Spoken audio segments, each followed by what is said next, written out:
Right now on Denver 7 News, a draft of a U.S. Supreme Court opinion leaks showing the court will likely overturn Roe v. Wade, how Coloradans are reacting, and what our state is doing to protect abortion access. The growth that many rural communities have seen during the pandemic doesn't look like it's slowing down. What is driving people to smaller towns and the impact on the overall economy from this. And some doctors are concerned what they consider to be outdated terms are leading to patients being belittled or blamed for health issues, the shift that they are pushing for to improve care. But we start out with a live look at the U.S. Supreme Court in Washington, D.C. A large group of protesters on both sides of the abortion debate is out there now and really has been all day. It comes one day after the leak of the court's draft opinion that would overturn Roe v. Wade, the landmark case that federally guarantees the right to have an abortion. And it's not just happening at the Supreme Court. People around the country are rallying and protesting at state capitals, including right here in Colorado. Denver 7's Patrick Perez is live outside our state capitol, where one rally has wrapped up and another is scheduled to start soon. Patrick?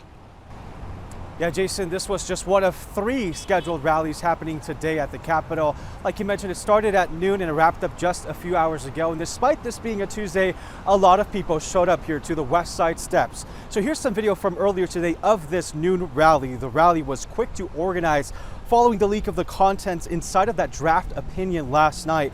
Dozens of people held up signs, they chanted. It's all in opposition to the Supreme Court potentially overturning Roe versus Wade.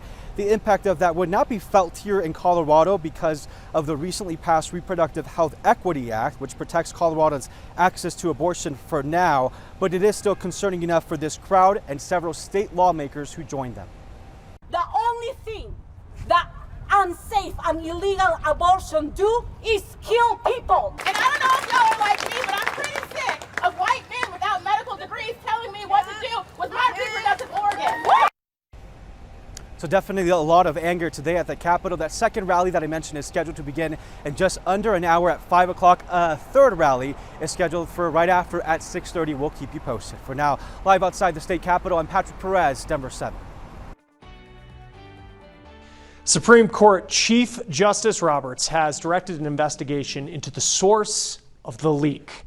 He put out a statement today saying, in part, to the extent this betrayal of the confidences of the court was intended to undermine the integrity of our operations, it will not succeed.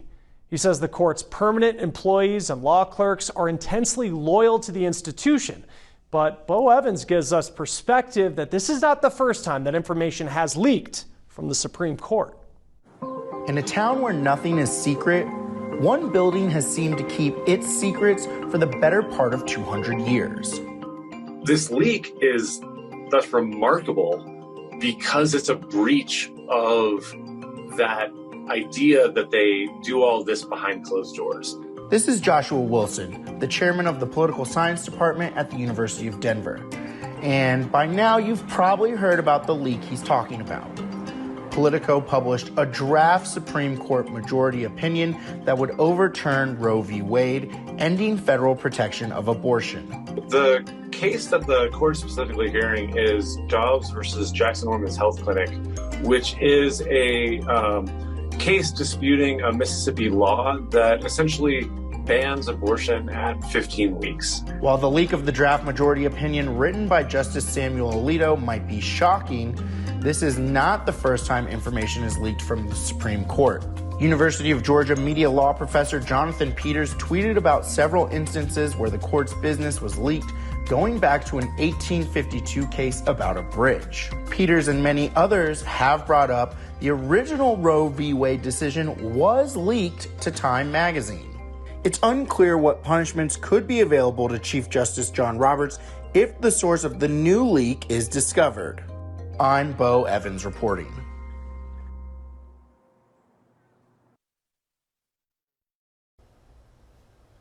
Well, as Patrick Perez mentioned earlier, Colorado recently passed a law protecting women's health care rights. Now, Governor Polis signed the Reproductive Health Equity Act last month. It solidifies the right to access reproductive health services like abortion and contraception in Colorado law. It also bans the punishment of anyone who seeks out those services. The law was originally passed in response to several states like Kentucky, Oklahoma, and Texas passing laws to significantly restrict abortion. It would allow abortions in our state even if Roe v. Wade is overturned. Now, just 2 months ago, Colorado Republicans tried to pass 2 bills that would outright criminalize abortion in all instances, and a third that would force doctors to report abortion patient information to a state database. Now, Colorado Democrats used their majority in both the House and Senate to quickly kill those bills. Today, the Colorado GOP released a statement about the Supreme Court's leaked opinion, saying in part, quote, "Republicans believe that every single life is precious and that every child is worth saving. Equal rights are not equal until they extend to every human being. I pray that the Supreme Court releases an official decision that recognizes that fact." Now, we're also hearing from Colorado women who have had abortions and their thoughts on this leaked opinion. Now, opinions vary widely when it comes to a woman's right to choose, even among women who have had abortions in the past. Selena Nahar had an abortion back in 2020. She was 25 at the time, and her career was just getting off the ground. When making the decision, she looked at what she wanted for her life, considered her finances, and eventually decided it wasn't the right time for her to start a family. Now she works for Cobalt, the largest abortion rights organization in Colorado, and says she wouldn't be here where she is today if she'd had that child. The overwhelming feeling I feel when I think about my abortion is relief. Abortion care doesn't have to be traumatic. It's societal stigma that traumatizes people. Not the opinion of everyone who's had an abortion. We also spoke with Rachel Flick, who had one at the age of 18. She says she regrets the decision because of the emotional impact it had throughout her life. Both of these women will be sharing their stories tonight on Denver 7 News at 6. And stay with Denver 7 as this story continues to develop. You can find more reactions from advocates on both sides and more information about Colorado's abortion laws right now on thedenverchannel.com. There's some promising news today about a country that there are worries may try to help Russia in the war in Ukraine. U.S. leaders have expressed concern that China might provide assistance, but now they say 2 months into the conflict, they have not detected any military or economic support from China. President Biden is preparing for a trip to Asia. The administration is also set to release its first national security strategy on China. Now, the U.S. is stepping up its efforts to help bring home WNBA star Brittany Griner from Russia. Her case is now being handled by a special State Department on hostage affairs. She is officially considered wrongfully detained. Griner was taken into custody at a Moscow airport in February. Vape cartridges containing oil derived from cannabis were found in her bag, according to Russian officials. She played in Russia during the offseason. Meanwhile, the league announced today it will honor Griner this season. Every team's home court will feature a decal with her initials and her number 42. The WNBA also said it will allow Griner's team to continue to pay her without accounting against their salary cap. The Federal Reserve is expected to raise interest rates again tomorrow to address record inflation, but there are also growing concerns about a possible recession. We're going to get answers on that and the immediate impacts that you can expect from yet another rate hike.